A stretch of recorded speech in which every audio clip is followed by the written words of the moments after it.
یعنی اگر انسان چاہتا ہے کہ خدا اس سے محبت کرے تو ضروری یہ ہے کہ انسان اللہ کے رسول کی بات پر عمل کرے.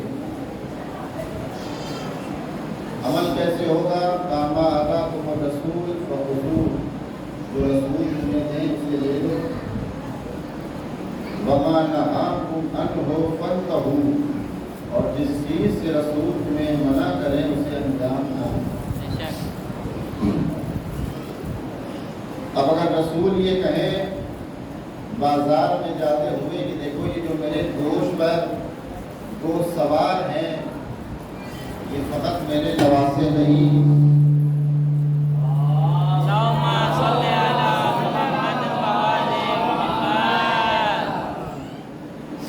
بلکہ یہ دو ایسے بچے اور شہزادے ہیں جو میرے دین کو پائے تکمیل تک پہنچانے والے ہیں. تو رسول کی بات پر عمل کرتے ہوئے حسن اور حسین کا احترام کرنا یہ ہے اطاعت رسول۔ لیکن اگر یہ کہہ دیا جائے یا رسول اللہ یہ بچے ہیں، آپ نے زلف کا ایک حصہ ایک شہزادے کے ہاتھ میں دے دیا، دوسرا حصہ دوسرے شہزادے کے ہاتھ میں دے دیا، بچے ہی تو ہیں، کہیں بچوں کے مزاج میں فرق آ گیا تو آپ کی زلفوں کا ہوگا کیا؟ رسول کیا جواب دیتے ہیں؟ یہی تو تمہیں سمجھانا چاہتا ہوں کہ اگر یہ عام بچے ہوتے تو اس بات کا خطرہ ہوتا کہ کہیں بچوں میں اگر جھگڑا ہو گیا تو میری زلفوں کا کیا ہوگا۔ تم اس ہلکی اس ادنا سی زلفوں کی بات کرتے ہو، یہ تو سیدہ شباب اہل الجنہ ہیں، یہ جنت کے جوانوں کے سردار ہیں، جب سردار ہو کے رائے میں فرق نہیں تو زلفوں کے ہاتھ میں آنے سے فرق کیسے ہوگا؟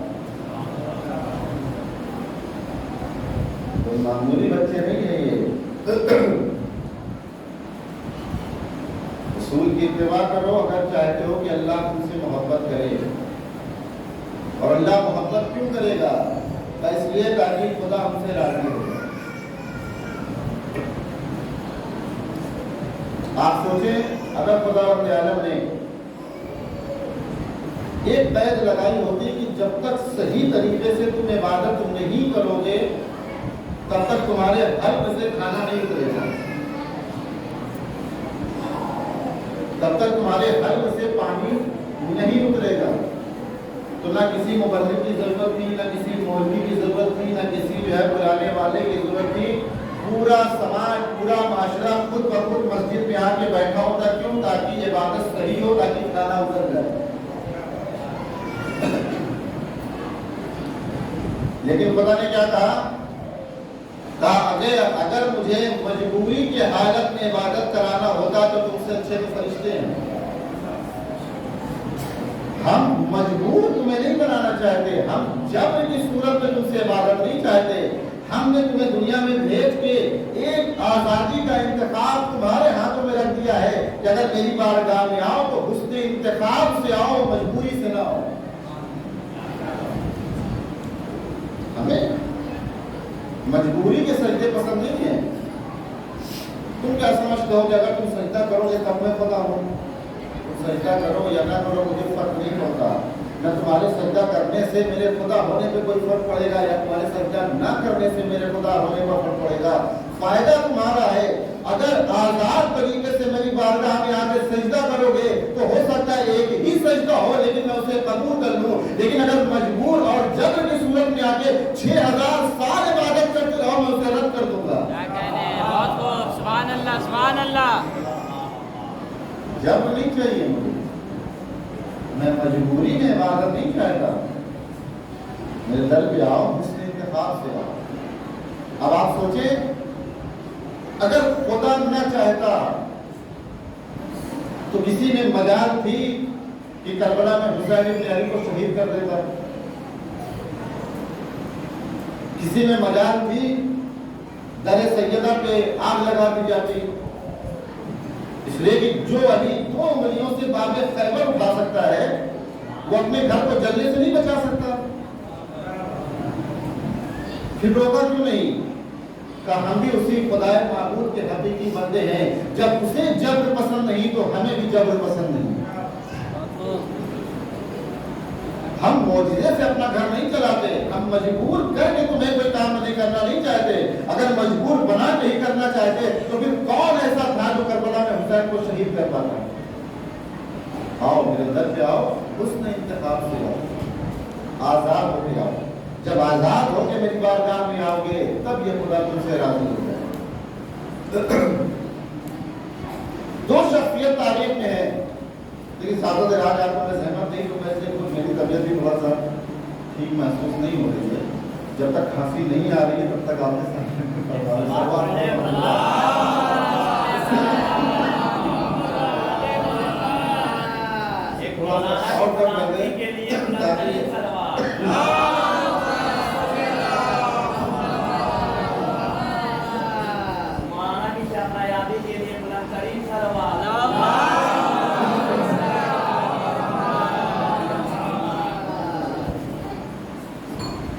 کائنات میں دو شخصیتیں ایسی ہیں جن کے بارے میں خود خدا نے اعلان کیا کہ میں اپنی مرضی کے حوالے کرتا ہوں. کون ہے وہ دو شخصیتیں؟ ایک ذات علی ابن ابی طالب ہے. شب ہجر جب بستر رسول پر سوئے ہیں تو خدا نے کیا کہا؟ وَمِنَ النَّاسِ مَن يَشْرِي نَفْسَهُ ابْتِغَاءَ مَرْضَاتِ اللَّهِ. لوگوں میں کچھ ایسے بھی ہیں جو خدا کی مرضی کے لیے اپنی نفس کا سودا کر لیتے ہیں. یہ پہلی مرضی. جہاں خدا خریدار ہے، خدا یہ کہہ رہا ہے کہ میں نے بندے کا نفس خرید لیا اور اپنی رضا اس کے حوالے کر دی. اور دوسری منزل روز عاشور امام حسین حملہ کرتے جاتے ہیں کہ آواز بولتی ہے یا ایتھا النفس المطمئنہ ارجعی الی ربک راضیۃ مرضیہ. اے نفس مطمئن پلٹ آ اپنے رب کی بارگاہ میں، تیرا رب اس سے راضی ہے، تو اپنے رب سے راضی ہے. بس یہی لفظ سے مجھے استفادہ کرنا ہے. آج تیسری مجلس سے میں نے اصحاب حسینی کے بارے میں کچھ بھی بیان نہیں کیا. کون ہے اصحاب حسینی؟ کیا لفظ ہے؟ نفس مطمئنہ، اطمینان. دیکھیں عربی میں تین لفظ استعمال ہوتے ہیں: عرفان، ایمان اور اطمینان. کیا فرق ہے ان میں؟ کا عرفان یعنی اگر اردو میں ہم سمجھانے کے لیے کہیں تو پہچاننا. ایمان پہچاننے کے بعد ماننا. اور اطمینان کا ایمان، عرفان اور ایمان سے بلند شے کا نام منزل اطمینان ہے. عرفان کیا ہے؟ حدیث رسول بہت ہی مشہور معروف حدیث من مات ولم یعرف امام زمانہ مات میتۃ جاہلیہ. یہ حدیث آپ سب نے سنی ہے. اپنے زمانے کے امام کو پہچانے بغیر اگر کوئی مر جائے تو وہ جاہلیت کی موت مرتا ہے. تو یہ پہچاننا کیسا پہچاننا ہے؟ بھائی ایک پہچان یہ بھی ہے کہ ہم صبح شام آپ کے ساتھ رہتے ہیں، اٹھتے بیٹھتے ہیں، آپ نے ہمیں پہچان لیا، ہم نے آپ کو پہچان لیا. کیا یہی پہچاننا ہے؟ اگر یہی پہچاننا ہوتا تو پھر دوسروں میں اور اوروں میں فرق کیا ہوتا؟ بیٹھتے تو سب رسول کے ساتھ تھے، بیٹھتے تو سبھی رسول کے ساتھ تھے. کوئی 40 سال تک بیٹھا، کوئی 30 سال تک بیٹھا، کوئی 50 سال تک بیٹھا، کوئی چند لمحے بیٹھا. لیکن پہچان میں فرق یہ ہے کہ فقط صورت دیکھنا نہیں تھا، کمال کو پہچاننا تھا. رسول کی صورت نہیں دیکھنا تھا کہ رسول بیٹھے ہوئے ہیں ان کی صورت دیکھ رہے ہیں. رسول کے کردار اور کمال کو پہچاننا تھا، رسول کی معرفت پیدا کرنی تھی. شاید یہی وجہ ہے جنہوں نے صرف صورت کو دیکھا وہ فقط بیٹھے رہ گئے، جنہوں نے رسول کے کردار کو دیکھا وہ حبش کے تھے. سبحان اللہ، سبحان اللہ. اس لیے کہ اس بارگاہ میں رشتہ داری معیار نہیں ہوتی، کردار کی پاکیزگی معیار ہوتی ہے.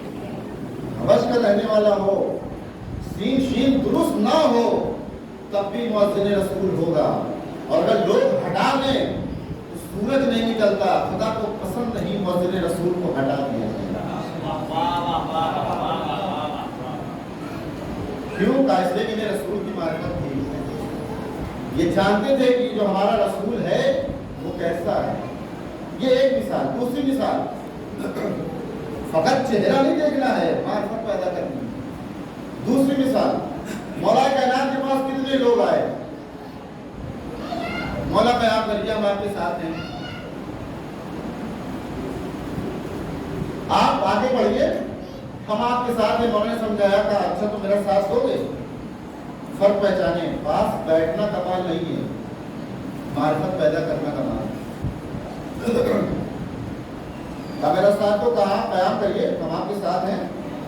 کیا کام کرو، کل فلاں جگہ اپنا سر مڑا کے آنا. چلے گئے سر. دوسرے دن مولا جب وہاں پہنچے تو فقط 4 افراد، صرف 4 لوگ. مولا واپس آ گئے. یہ سارے پھر رات میں گھر آ گئے. مولا سر منڈانے کی کیا ضرورت ہے، آپ قیام کریے، ہم آپ کا ساتھ دیں گے. لیکن اس طرح کے لوگ ہر دور میں پائے جاتے ہیں. جو درمیانی قسم کے لوگ ہوتے ہیں ان کا کام یہ ہوتا ہے، سوچتا ہے کہ ادھر کام نہ بنا تو ادھر صحیح. گھر اگر کام نہ ہو پائے تو کم از کم ادھر تو ہو جائے گا. تو مولا کی محبت میں نہیں آئے تھے, وہ سمجھ رہے تھے اگر قیام ہوا فیل ہو گئے تو کوئی بات نہیں, کامیاب ہو گئے تو کم سے کم میں کہہ تو سکتا ہوں کہ ہم نے ہی تو آپ کو مشورہ دیا تھا. دوسرے دن پھر آئے کہ قیام کریے, ہم آپ کا ساتھ دیں گے. مولا نے پھر کہا ٹھیک ہے, اگر تم چاہتے ہو کہ میں قیام کروں تو کل سر اٹھا کے پھر وہیں آنا. پھر مولا پہنچے, پھر وہی چار تیسرے دن بھی یہی ہوا. پھر سب کو مولا نے بلایا اور بلانے کے بعد ایک جملہ کہا تم چاہتے ہو کہ میں تمہارے بھروسے قیام کروں؟ کہا مولا ہم آپ کا ساتھ دیں گے. کہ جو انسان اپنے امام کے کہنے پہ اپنا سر نہیں اڑا سکتا وہ اپنا گلا نہ کٹائے گا. سبحان اللہ سبحان اللہ. تم چاہتے ہو ہم تمہارے سہارے قیام کریں؟ پہچانے مطلب یہ امام کا دور. امام حسن نے سن کیوں کی؟ اس لیے کہ جانتے تھے کہ ہمارے پاس ساتھ دینے والے افراد کم ہیں, جب وقت پڑے گا ساتھ چھوڑ کے چلے جائیں گے. معرفت کی کمی. چھٹے امام کا دور, بیٹھے ہوئے ہیں, ہر دور میں سب نے مشورہ دیا ہے امام کو. خود امام حسین علیہ السلام جب مدینے سے نکلے ہیں بہتوں نے مشورہ دیا امام نہ جائیے, کربلا جانے کی کیا ضرورت ہے, کربلا نہ جائیں. ہر یہ ہے کہ جب مکے سے نکلنا چاہتے ہیں تو بہت خاص لوگوں نے امام کو مشورہ دیا. عورتوں کو نہ لے جائیں, اگر جانا ہے تو یمن چلے جائیں, کربلا جانے کی کیا ضرورت ہے. لیکن تاریخ گواہ ہے جس نے امام کو مشورہ دیا وہ شہدائے کربلا میں شامل نہ ہو سکا. اس کا نام شہدائے کربلا میں نہیں. کیوں؟ کہ اس لیے کہ امام کو مشورہ نہیں دیا جاتا, امام کے حکم پر عمل کیا جاتا ہے. ایسا نہیں کہ انہیں کوئی دشمنی تھی امام سے, محبت تھی, معرفت میں کمی تھی. امام کی معرفت نہیں ہے. امام صادق کا دور آ گئے لوگ, مولا پھر آپ قیام کریے. امام نے کیا کہا؟ کہا وہ تنور روشن ہے, کود جاؤ. سنا ہے آپ نے بات؟ اب وہ کبھی امام کا منہ دیکھے, کبھی تنور دیکھے, کہ ہم تو انہیں جتانے کے لیے آئے تھے, یہ ہماری ہی جان کے پیچھے پڑ گئی. کشمکش میں ہے, کیا کریں, کیا ہے مطلب. اتنے میں ہارون مکی آ گئے, امام کو سلام کیا. امام نے کہا ہارون جاؤ, کود جاؤ. یہ بھی نہیں پوچھا کہ کیوں کود جاؤں, گئے اور کود گئے. اب ان کی حالت اور خراب ہے. اب ان کے ذہن میں اس خیال چل رہا ہے کہ اب تو آگ نے جو ہے وہ ہڈیوں کو بھی جلا دیا ہوگا, گوشت بھی جل گیا ہوگا, پتہ نہیں کیا ہوگا. پاس لائے, کیا دیکھا؟ ہارون بیٹھے تسبیح پڑھ رہے ہیں. ہارون بیٹھے تسبیح پڑھ رہے ہیں. بھائی عمل ایک ہے. امام نے ان سے بھی کہا کود جاؤ, امام نے ہارون سے بھی کہا کود جاؤ, لیکن ایک اپنی جگہ بیٹھا رہا, ایک بغیر کسی سوال کے تندور میں کود گیا. کہ یہی تو معرفت کا فرق ہے. ایک کو امام کی معرفت ہے, ایک کو امام کی معرفت نہیں ہے. ہارون جانتے ہیں جان بوجھ کر انسان اگر اپنی جان گوا دے اسے خودکشی کہا جاتا ہے, اور اسلام میں خودکشی حرام ہے. امام کبھی حرام کام کی دعوت نہیں دے سکتا. سبحان اللہ سبحان اللہ. اگر معرفت ہوتی سمجھتے کہ امام کبھی حرام کام کی دعوت نہیں دے گا. معرفت نہیں. یہ پہلا جملہ عرفان, پہچانو معرفت کے ساتھ. جب عرفان مکمل ہو گیا تو عرفان کے بعد مرحلہ آتا ہے ایمان کا, کہ جب پہچان لیا تو اب مانو, اب بات پر عمل کرو. لیکن میں نے پہلے کہا تھا کہ پہچانے عصمت اصحاب امام حسین, کس منزل پر اور کس مقام پر ہے یہ امام حسین کے اصحاب. جب معرفت پیدا ہو گئی, پہچان لیا, تو منزل آتی ہے ایمان کی. پہچاننے کے بعد مانو. یہی فرق ہے الہی رہبر میں اور دنیاوی رہبر میں. دنیاوی رہبر چاہتے ہوئے مانتے رہو, پہچانو نہیں. اس لیے جانتے اگر پہچان لیا تو مانے گا کون. لیکن جو الہی رہبر ہے وہ یہ کہتے ہیں پہلے پہچان لو, معرفت پیدا کر لو, پھر مانو. تیسرا مرحلہ آتا ہے اطمینان کا. عرفان, ایمان اور مرحلہ اطمینان کا. اطمینان کس شے کا نام ہے؟ توجہ چاہیے. اطمینان کس شے کا نام ہے؟ جناب ابراہیم نے خدا سے کیا کہا؟ خدا میں دیکھنا چاہتا ہوں کہ تم مردوں کو کیسے زندہ کرتا ہے. خدا نے کیا کہا؟ 4 پرندوں لو، انہیں ذبح کر کے آپس میں جو ہے گوشت ملا دو اور انہیں جو ہے پہاڑ پر رکھ کے انہیں آواز دو. لیکن ایک سوال کیا، ابراہیم کیا ایمان نہیں رکھتے؟ ابراہیم نے کیا کہا؟ لیطمئن قلبی، ایمان تو رکھتا ہوں، اطمینان قلب چاہتا ہوں، اطمینان قلب چاہتا ہوں. فرق کیا ہوا؟ جب ذبح کر دیا اور آواز دی، پرندے آئے، سب زندہ ہو گئے، تو اطمینان حاصل ہو گیا. مطلب کیا ہوا؟ کیا دیکھو، مشاہدے سے پہلے کی منزل کا نام ایمان ہے. توجہ سے ہوتا ہوں، کہاں ہے اصحاب حسین؟ مشاہدے سے پہلے کی منزل کا نام ایمان ہے، مشاہدے کے بعد کی منزل کا نام مرحلہ اطمینان ہے. جب تک پرندوں کو ذبح کرنے کے بعد دوبارہ زندہ ہوتے نہیں دیکھا، اطمینان حاصل نہیں ہوا. لیکن ایمان ہے کہ خدا زندہ کر سکتا ہے. ایمان کی منزل میں ہم نے دیکھا کتنے باکمال لوگ ہیں، کوئی ایمان کے 10ویں درجے پر، کوئی 9ویں درجے پر، کوئی 8ویں درجے پر، لیکن جنت کو دیکھا نہیں ہے. جنت ان کی اشتیاق میں تڑپ رہی ہے، انہوں نے جنت کو نہیں دیکھا. یعنی جو ایمان کے 10ویں درجے پر فائز ہونے کے بعد جنت کو نہ دیکھ سکے، جنت تڑپ ضرور رہی ہے، وہ ایمان کی منزل پر فائز ہوتا ہے. لیکن ہمیں عاشور امام حسین اپنے اصحاب کو پاس بٹھا کے کہتے ہیں، سہیل وہ جنت میں تمہارا مقام ہے، ابھی وہ جنت میں تمہارا مقام ہے، اور وہ جنت میں تمہارا مقام ہے. جو جنت نہ دیکھے وہ منزلہ ایمان پر ہوتا ہے، جو دنیا میں رہ کے جنت دیکھے وہ منزلہ اطمینان پر ہوتا ہے. سبحان اللہ. صلوات محمد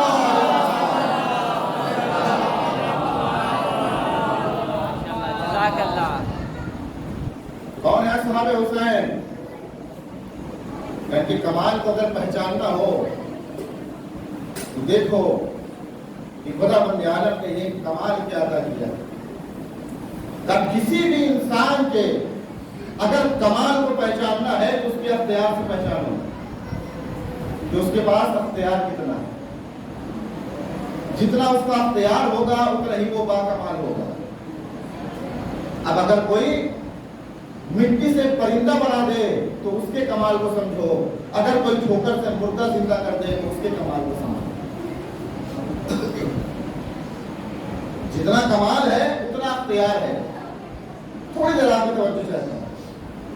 اللہ نے ساری چیزوں کو پیدا کیا، نباتات، جمادات، حیوانات، انسان، جتنے بھی چیزیں ہیں سب کا خالق وہی ہے. لیکن ہمیں پتھروں میں کوئی کمال نہیں دیکھا. کہیں بھی کہہ دیجیے، آپ پڑے ہوئے کہا جب کمال نہیں تو اختیار بھی نہیں. پتھروں میں کوئی کمال آپ نے دیکھا؟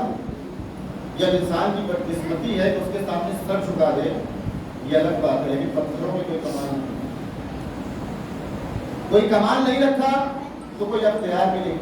لیکن جب ایک مرحلہ اور آگے بڑھیں گے، اب مرحلہ جمادات سے، پتھروں سے نکل کے جب نباتات کی شکل میں آتا ہے، گھاس، پرندے، گھاس، شجر، تو ہم نے دیکھا کہ آپ ایک بیج زمین کے حوالے کریے، اب اس میں اتنا کمال ہے کہ وہ پیڑ بن کے باہر آتا ہے یا نہیں؟ کہا تھوڑا سا کمال بڑھا تو کام اختیار بھی تھوڑا سے دیا کہ آپ اس کے حوالے پانی کریے، پانی کو جذب کر لیتا ہے. یعنی جب تھوڑا کمال بڑھا ہے تو تھوڑا سا اختیار بڑھا.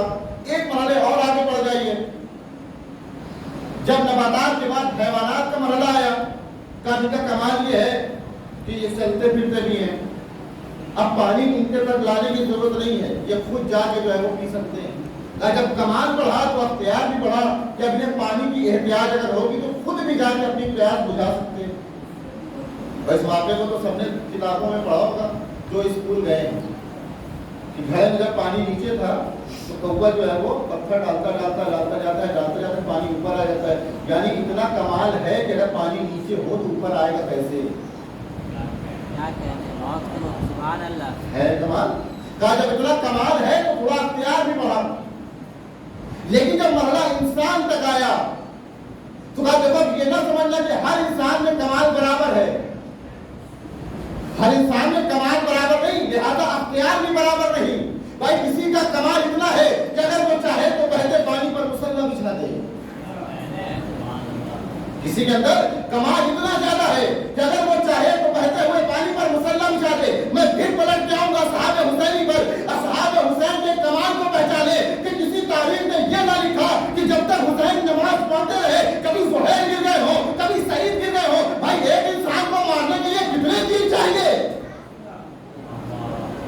ایک انسان کو مارنے کے لیے کتنے دن چاہیے؟ 1 2 3 4، جب تک امام نماز پڑھتے رہے، سعید بھی کھڑے ہیں، زہیر بھی کھڑے ہیں۔ یہ کمال آیا کہاں سے؟ کہا ان کے اختیار کو دیکھ کے ان کے کمال کو پہچانو، یہ اتنے صاحب اختیار ہے کہ روح کو اجازت نہیں جسم سے نکل جائے، روح کو اجازت نہیں ہے، جب تک یہ نہ چاہیں روح نکل نہیں سکتی۔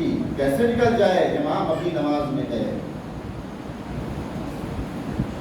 کسی کو پہچاننا ہے اس کے اختیار سے پہچانو کہ وہ کتنا صاحب کمال ہے۔ قرآن کی بہت مشہور معروف آیت آپ سب نے سنی ہے۔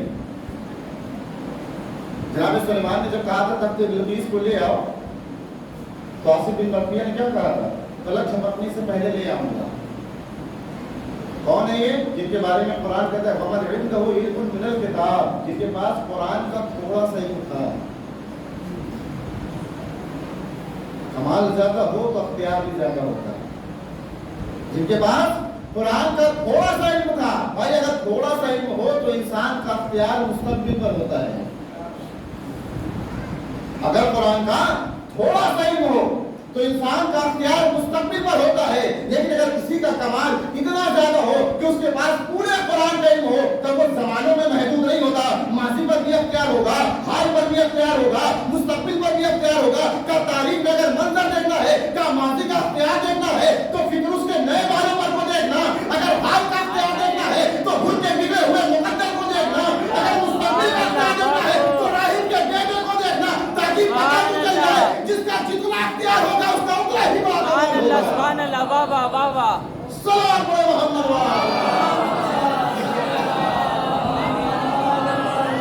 سبحان اللہ سبحان اللہ۔ کمالات کو، اختیارات کو دیکھتے جاؤ، ماشاء اللہ، کمالات کا اندازہ کرتے جاؤ۔ اس کا جیسا اختیار ہے کمال کو اس منزل پر ہے۔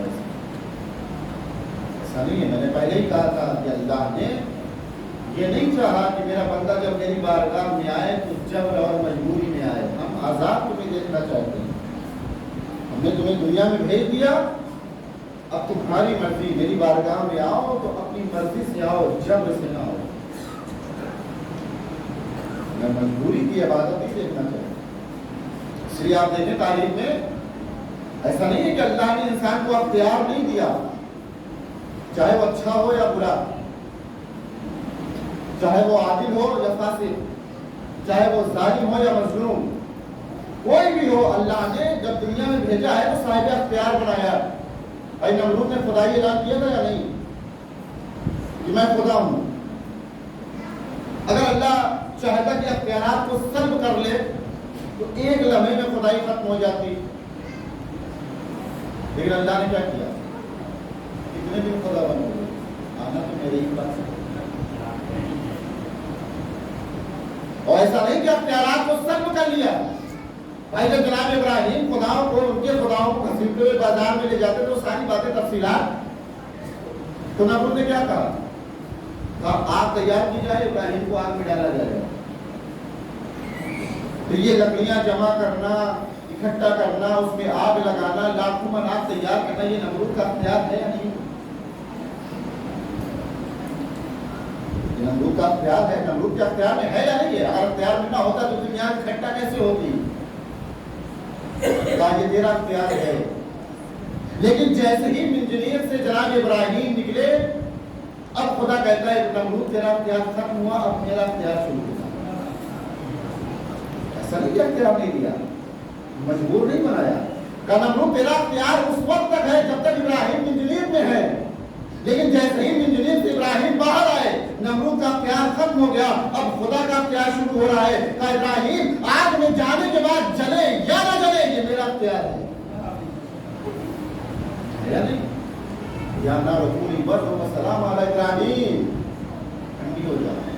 بھائی یزید نے بھی تو یہی کیا تھا، مدینہ چھڑوانا یزید کا اختیار تھا، 2 محرم کو گھیر کر کربلا لانا یہ یزید کا اختیار تھا، 7 محرم سے پانی بند کر دینا یہ بھی یزید کا اختیار تھا، عصر عاشور امام حسین کے سر و تن میں جدائی کر دینا یہ بھی یزید کا اختیار تھا۔ لیکن جب سر و تن میں جدائی ہو گئی تو خدا کہتا ہے دیکھ تیرا اختیار ختم ہو گیا، اب میرے اختیار کو دیکھ، تو نے سر و تن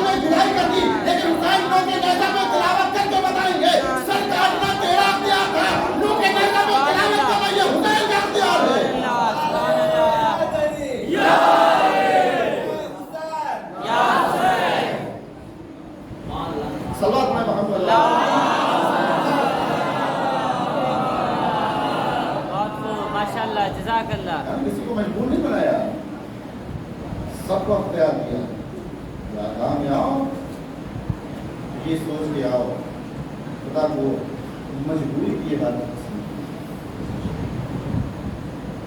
کیا سمجھتا ہے اس سرکار کے تو حسین کو ختم کر دے گا حسین لوگ ایسا کو تلاوت کر کے بتائیں گے ہم مرنے کے بعد بھی سیکھنا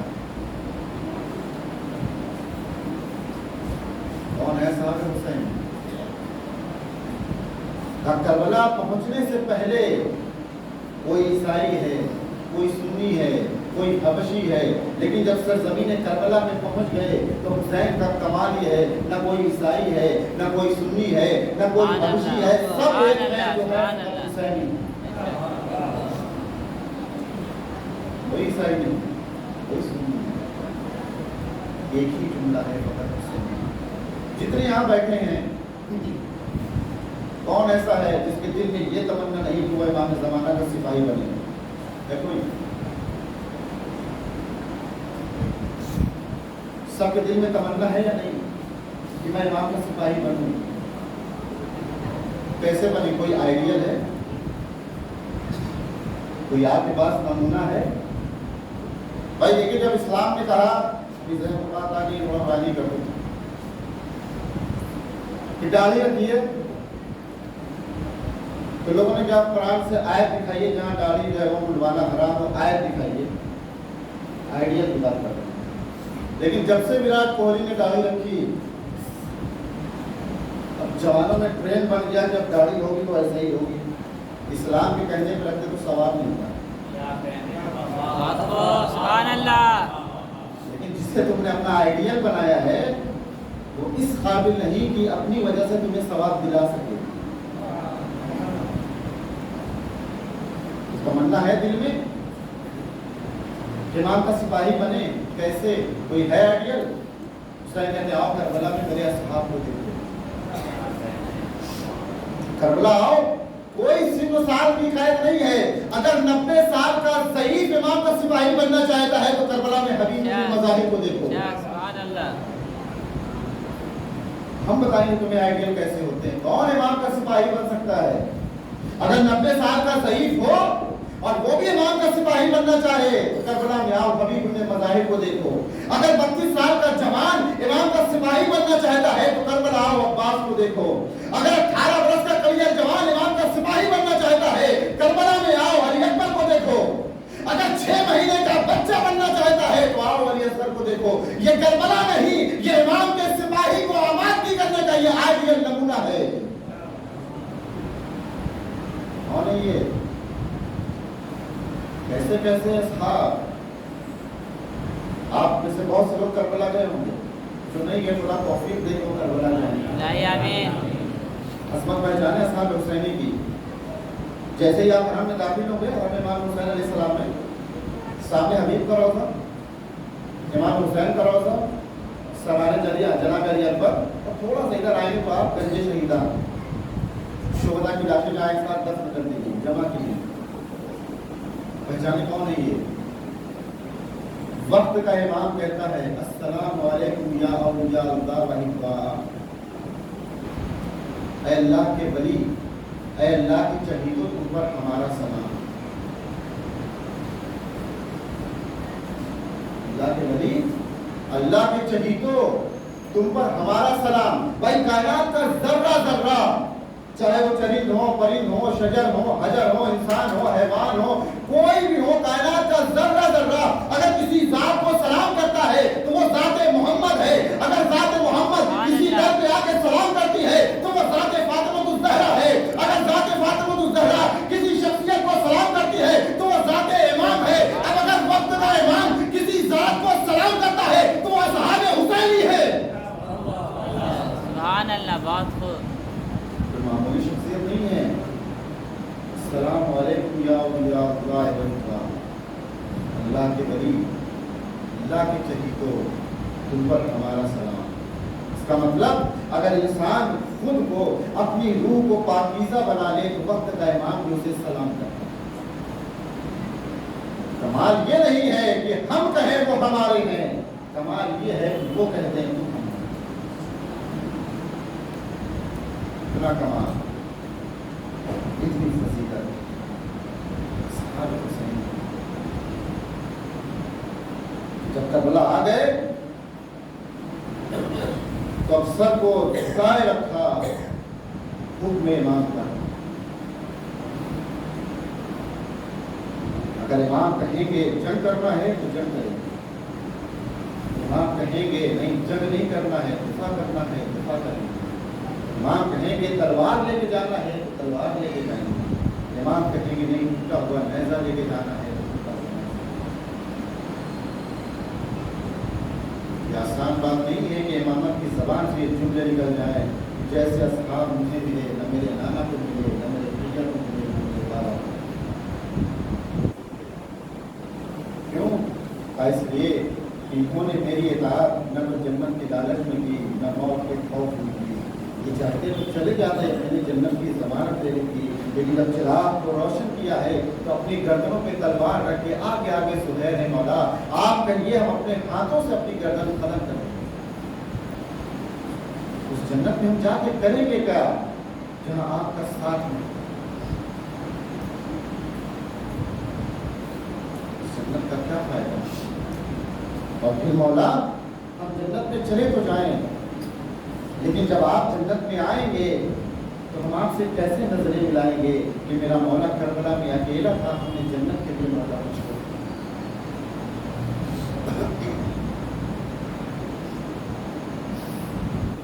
روز عاشور حل من ناصر ینصرنا کی صدا آج بھی گونج رہی ہے۔ کہاں ہوں میرے ناصر مددگار؟ ابھی بھی خیام حسینی کھلا ہے، آؤ اگر خیام حسینی میں داخل ہونا چاہتے ہو تو آؤ داخل ہو جاؤ، لیکن یاد رکھنا ایسا نہیں ہے کہ یہاں فقط پاکیزہ لوگ آتے ہیں، تم گنہگار بن کے آؤ، یہ تو ہمارا کمال ہے تمہیں طیب ہوتا ہی بنا۔ لیکن جب خیام حسینی میں قدم رکھ دیا تو میرا بنا بھی حسین کے مصداق، اب حسین کو چھوڑ کے بھی جا سکتا، اب حسین کے کہنے پہ تمہیں پیر بھی کھانا ہے، تمہیں سر بھی کھانا۔ دو جملے کب امام نے یہ جملہ کہا؟ حل من ناصر ینصرنا، جب سب شہید ہو گئے کوئی نہیں بچا، امام مکتب میں یکو تنہا کھڑے ہیں اور آواز بلند کر ہے کوئی جو میری مدد ہوا ہے کوئی جو میری نصرت ہوا؟ بچے نے گہوارے سے خود کو گرایا، اصغر بھی شہید ہو گئے، اب کوئی نہیں سوائے امام۔ دو جملہ زبان، جب مردوں میں سید سجاد اور امام حسین کے علاوہ کوئی نہ بچا تو امام سید سجاد نے خیمے میں آتے ہیں شاموں کو ہلایا، میرے لال اب میرے اور تمہارے علاوہ کوئی بچا نہیں، اٹھے آپ کی اماں ذرا میرا اثر دیجیے، میں میدان میں جا کے جنگ کرنا چاہتا ہوں۔ سر نے سمجھایا بیٹا مریض کو جہاد ثابت ہے، لیکن جب جانے لگے ہیں امام کے پاس سے تو دو وصیتیں کی، دیکھیے امام کتنا چاہتے ہیں، کہا میرے لال میں جا رہا ہوں تم سے دو وصیتیں کرتے ہیں۔ پہلی وصیت یہ ہے کہ جب پلٹ کے مدینے جانا اور چاہنے والوں کا ہجوم ہو تو چاہنے والوں سے کہنا کہ جب بھی ٹھنڈا پانی پینا حسین غریب کی پیاس پہ یاد کرو۔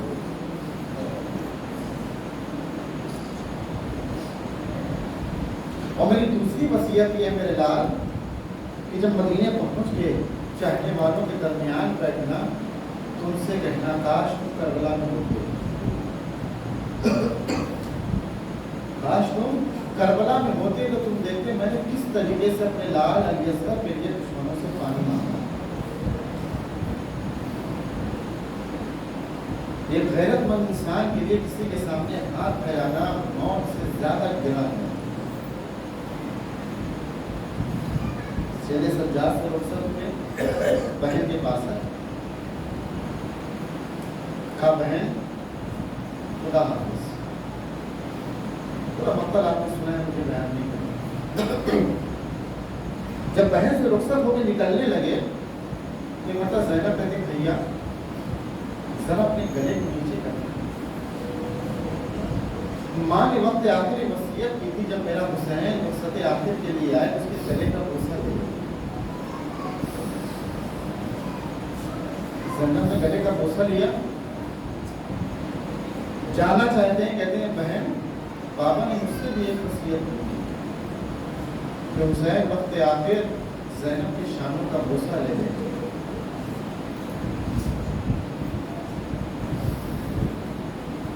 بہن سے رخصت ہوئے، آخری رخصت جو ہے امام حسین کی لاڈلی سکینہ سے۔ خیمے کے باہر آئے، جلتی زمین پر لیٹ گئے۔ میرے لال سکینہ آخری مرتبہ اپنے بابا کے سینے پر لیٹ گئی۔ میں ہاتھوں کو جوڑوں گا مولا، کربلا کی تپتی زمین ہے، جلتی زمین ہے کہ اگر آسمان سے ایک دانہ گر جائے تو وہ کھل جاتا ہے۔ اگر آپ کو لیٹنا ہی تھا تو خیمے میں لیٹ جاتے، تھوڑا سا شدت گرما کم ہوتی۔ لیکن شاید امام آواز دیں، میں چاہتا تو خیمے میں لیٹ سکتا تھا، لیکن مجھے پتا ہے خیمے میں یتیم بچے ہیں، اگر میں سکینہ کو اپنے سینے پر لٹاتا تو یتیم بچوں کو اپنے باپ کا سینہ یاد آ جاتا۔ میں کہوں گا مولا آپ کو یتیموں کا اتنا خیال ہے کہ آپ کو یتیموں کا اتنا خیال، ابھی تھوڑی دیر کے بعد یتیمی کا معنی بدل جائے گا۔ ارے آپ کی لاڈلی سکینہ ہوگی، کوئی منہ پہ تماچے مارے گا، کوئی دامن میں آگ لگائے گا، کوئی کانوں سے گوشوارے چھینے گا۔ بیٹی سکینہ آخری مرتبہ بابا کے سینے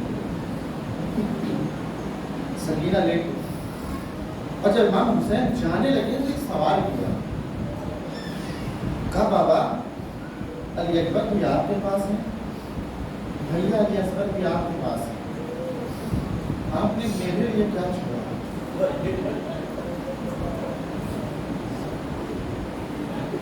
بابا بھیا علی اکبر بھی آپ کے پاس، بھیا علی اصغر بھی آپ کے پاس، آپ نے میرے لیے کیا چھوڑا؟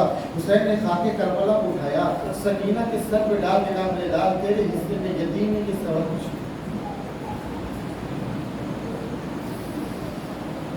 سب ہو کے کربلا میں آئے،